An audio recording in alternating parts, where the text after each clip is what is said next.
Hey everyone, it's me, X-Candidates. Welcome to my channel, or welcome back to my channel. If you're new here, I post new doll-related videos every single day, and today's video is going to be an unboxing and review of the Creepover Party Draculaura doll from Monster High. I know I'm pretty late on this one, but I still wanted to unbox her and share this experience with you, and I'm so excited because she's so pretty, and truly it seems that Draculaura is going to be my favorite in Generation 3. It's probably between her and Cleo because they're just consistently the best ones. I just think they're so beautiful.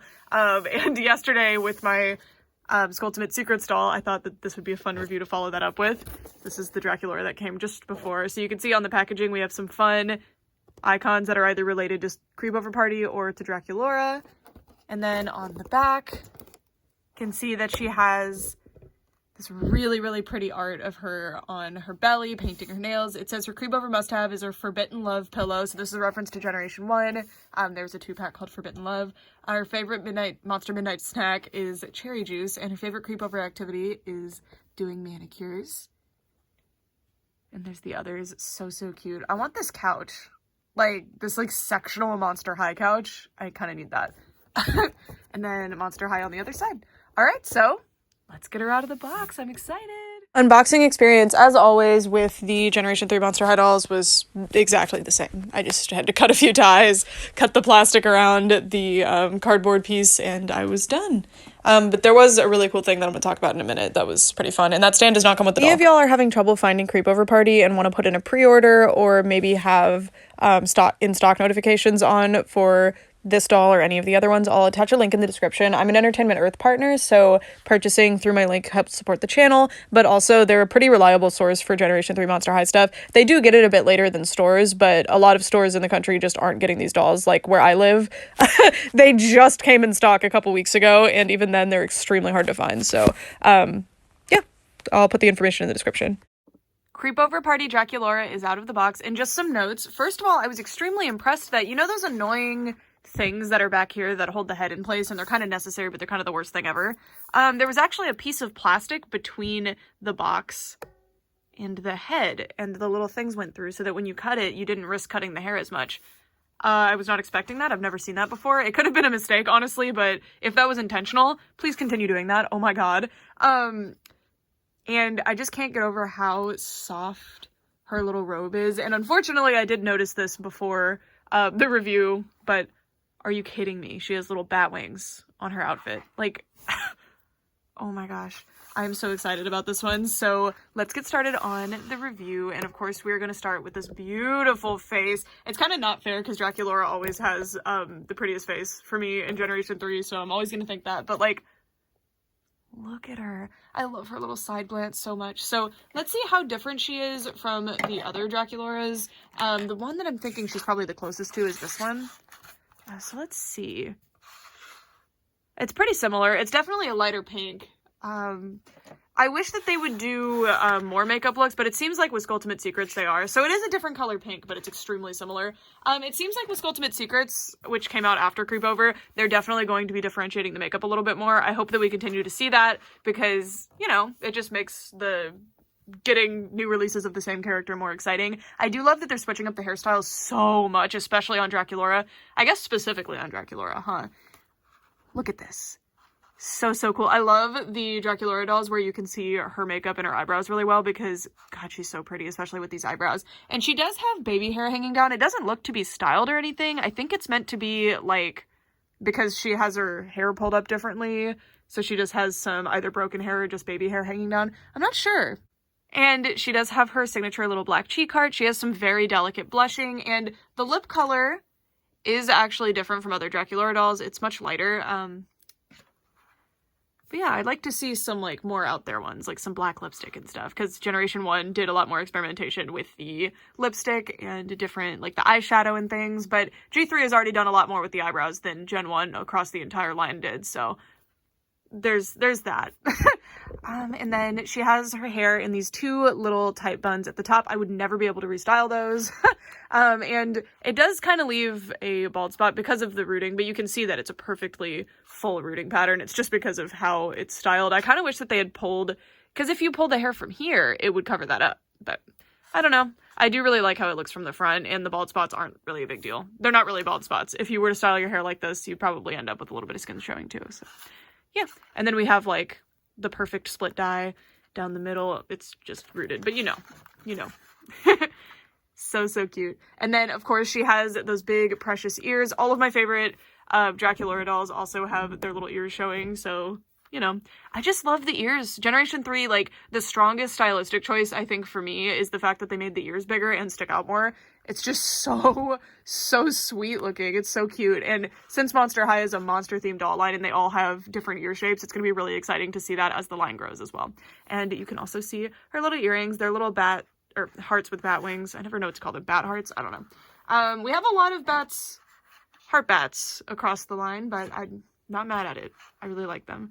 She's just so, look at her beautiful face. She's so cute. Sorry, y'all, I have to cut away a lot with Draculaura because the white balance goes all out of whack. Okay, by the way, these dolls don't come with stands. That's always going to be my #1 criticism for Monster High G3. They just don't come with stands, and I don't understand why. They really need to come with stands. That's like something that Monster High set the standard for, with stands in the doll world, so it's really frustrating that these dolls don't come with stands when they're so perfect.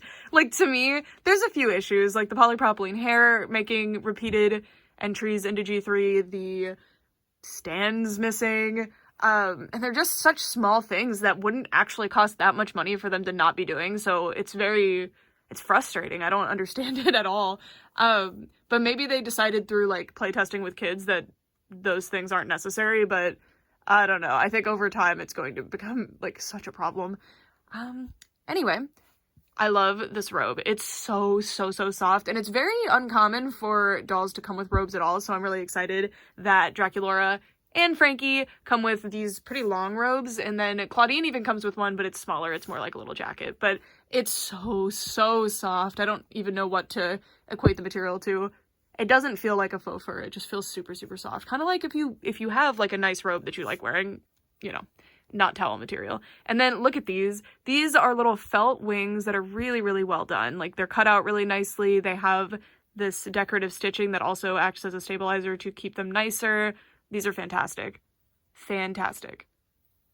That is so cute. But I like that the robe is pretty basic otherwise, because I feel like Monster High in general really relies on patterns on everything. Like, if you look behind this doll and just see all of the Monster High dolls, you see that, like, every single piece is really patterned and detailed, which is a good thing, but the emphasis on printed details is not always my favorite, so I really appreciate that Generation 3 seemingly has, like, worked pretty hard to not rely on that. And it's really exciting, but they still have the really fun printed details. This is actually ironed on. It says Fantastic. Very cute little tank top. And these dolls are deluxe dolls, so they do have the chest articulation, which I love. And other than that, they have the same articulation as any other Monster High doll. I just love so much that Generation 3 added this chest joint. To me, I say this every video, but if I had to pick between having stands and having the chest joint, like, that was what I had to pick between, I would pick the chest joint every single time, because it's just kind of rare to see chest joints in the doll world for some reason, and it adds so much posability, and I'll show you in a minute, because there's a specific photo of this doll that I want to replicate. And then we will take these jammy pants off, because... Oh, no, never mind. I thought that was an underpiece, but I think they're sewn together, which makes sense. Okay, I was like, that would be so bizarre. Okay, so she has this weird mesh. Is it supposed to look like underwear coming up or something? I don't know. But it's really cute. I really like it. She has this mesh thing peeking out, and it just has a serged edge. It's pretty simple, and you can see that on the other side of it, the raw edge is actually flipping upwards. The raw edge of this mesh piece was flipping upward, that's why it looked kind of weird, but I just flipped it back down. Super easy. It's just from dressing the doll, I think it got a little bit messed up. And you can see that she has these patterned pajama pants. Is this that's a pulled. Okay.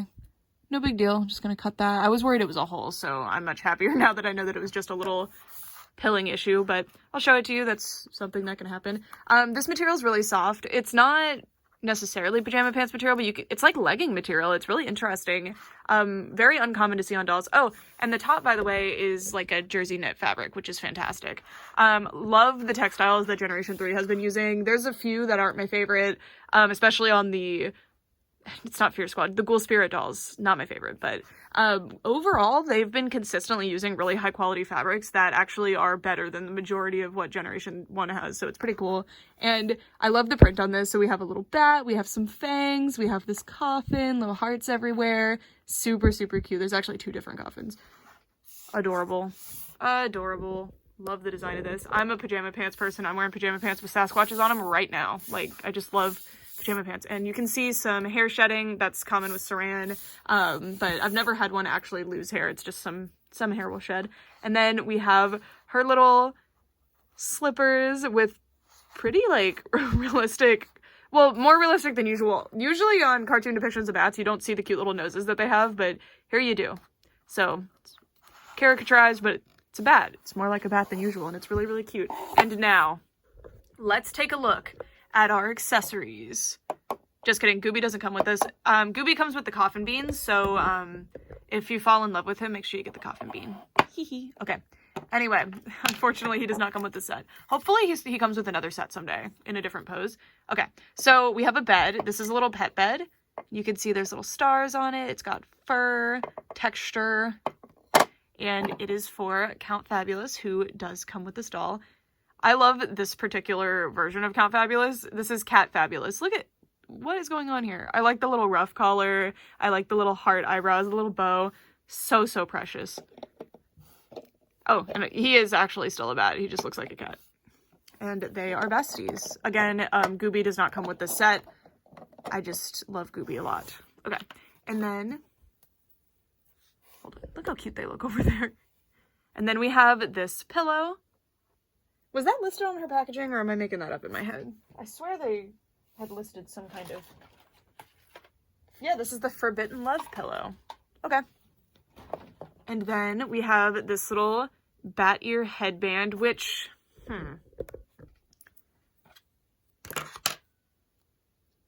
she can't super easily wear because she has these buns in her hair. But I really like these little things that help it hold on better. Those are super, super cute, but they're definitely for playing with other dolls with, or if you take her hair down, you can use them. But this is a really nice accessory. I really like this. I'd love to see this in a different colorway though, because I don't super like this transparent plastic for this particular accessory. I don't know. I feel like it'll be hard to match with things, but maybe I'll find an outfit that I really love with that. And then we have this little bin, which is super cute. Oh my God. I want more accessories like this across like the doll world. Amazing. And this comes with her because her favorite creepover activity is manicuring. So she comes with little nail polish bottles. They don't come apart, but they're really nice. Look at the little bat wings coming around the heart. And the little top with the gem. So cute. Oh, I dropped it. And there's even a little finger hole so that she can actually hold them. So, so cute. And they go in the basket. And then she also comes with her cherry juice because if it mentions it on the box, they're gonna come with it, which is really cute. And I think the top actually comes off. Oh my God. That is so much fun. Look at the little heart-shaped cap. That is amazing. Cherry juice. This one doesn't have nutrition facts. It is not labeled for individual sale, so don't be putting it in your doll stores. And then there is this little face mask, which is pretty cute. It's got like, oh my gosh, look. They're cucumber slices, right? I was about to say kiwis, but I think those are pretty liquidy, and that would be horrifying. Sorry, I've never done this before. But I like that the eyebrows are little bat wings. These have little scary faces on them, and it accommodates like other face molds too with this, and that's pretty cool. Unfortunately, because this is like rubbery, this little mark it has on it, which is probably a legal thing that it has to have, it makes it like show through in a really obvious way. Like right on the forehead. I would have put it over here maybe, but I mean, it's a thing that they have to do. All right, so now I'm going to pose her with some of her accessories. All right, so a lot of these accessories in the bed are not included, but here is Count Fabulous. I've got the nail polish here. The bed is a Generation 1 play set. Look at her in here. She's so cute. So I put her little pillow in there. That's the blanket from the G1 play set. I love this. So cute. And I like that sleep dolls. I never understood why they all come with sleep masks because, like, I don't know how many people actually use sleep masks. I know some people do, but I don't think they're insanely common. But I realized that it's because dolls can't, like, look, they can't close their eyes. So sleep masks actually are, like, the easiest solution to that. It's pretty cool. She looks adorable in here. She's got her cherry juice there. I don't know if you should drink that before bed. Maybe water. Anyway. Alright, so now Dead Tired Wave 2 Generation 1 Draculaura and Creepover Party Draculaura are doing their nails. Super cute. They kind of just look like drink bottles because the brushes don't come out. But please don't drink nail polish. That's your sage advice for the day. And I used Count Fabulous's bed as a little chair. I don't know if he is particularly happy about that. But, oh my god, these are so cute. And even the little cherry juice bottle actually has a little finger hold, too. And I noticed that, maybe it's just this doll, but the arms are so... like, they can't hold these bottles, and the bottles aren't really that heavy. Very interesting. But look how cute. Doing your little nails. Adorable. Adorable. Alright, and now let me try the pose to end all poses. I can't believe this pose is possible. So, for context, I broke one of my Generation 1 Monster High dolls. It was a custom that I did, and I was so heartbroken. I was trying to do a pose pretty similar to this one, but it broke the neck joint, because you need that chest joint to do a pose like this and make it look natural. And this is so cute. Posing my dolls is, like, one of my favorite things to do with them, whether it's for photography or just, like, literally playing with my dolls, just sitting there playing with them. And this is so cool that I can actually do this pose. So cool. Okay, and I wanted to try the pose that's on the stock photo, which for some reason I thought was closer to this, but it's actually different. So let me cut away and I'll try that. So first, this is the image I was going for. Are you ready? And here's the pose.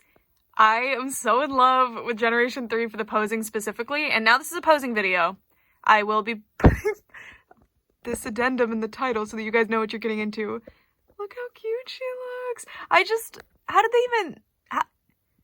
It's so cool. It just adds so much to the dolls because Gen 1 genuinely were amazing dolls. Like, don't get me wrong, and they could pose super well, especially for the time compared to other dolls other than Liv dolls. For the time, like, nobody could pose like a Monster High doll. But, I mean, they just that one joint in the chest that they added, which there is, like, I think Avia and some of the Great Scary Reef dolls can pose at the chest, but that was more out of necessity because they didn't have... like legs necessarily. They didn't have the traditional Monster High bodies, so they added the chest joint, which is pretty cool. Does Avia have a chest joint, or am I making that up in my head? I know the mermaids do, just not Serena. Well, so cool. Look how cute she looks. I'm gonna die. So cute. I love it. I love it. I love it. I'm having so much fun, and this is my new favorite Creepover Party doll, including Twyla. I'm sorry, but we still have Frankie to go, and maybe they'll impress me more. I'm in love. I'm absolutely in love with Generation 3. I love the little play accessories. I love the little details that they add, like this. And all the little Easter eggs they like to do, like the Forbidden Love pillow. I love the way that they do the outfits and, like, really versatile pieces like this that you can even use on other doll lines without it just being like, oh, that's a Monster High piece. And little, like, accessories like this. Like, someone was like, let's make her come with a bin to put her nail polishes in. And they were like, yeah, let's do that. Huh? That's so cool. I don't know.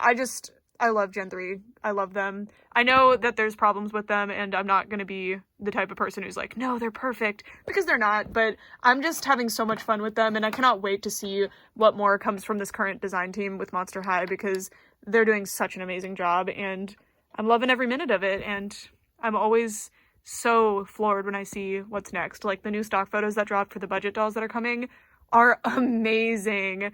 They're so pretty, and for their budget dolls, you know, but, like, I love that they're experimenting with the makeup and different styles for the characters. It's just so cool. I'm really loving seeing this return to form for Monster High, and I know people disagree with me, and that's totally fine, but for me, this is so far surpassed my expectations. This reboot has so far surpassed my expectations for what I thought Monster High could be, you know, over 10 years after it came out, and I love it. I'm loving it so much.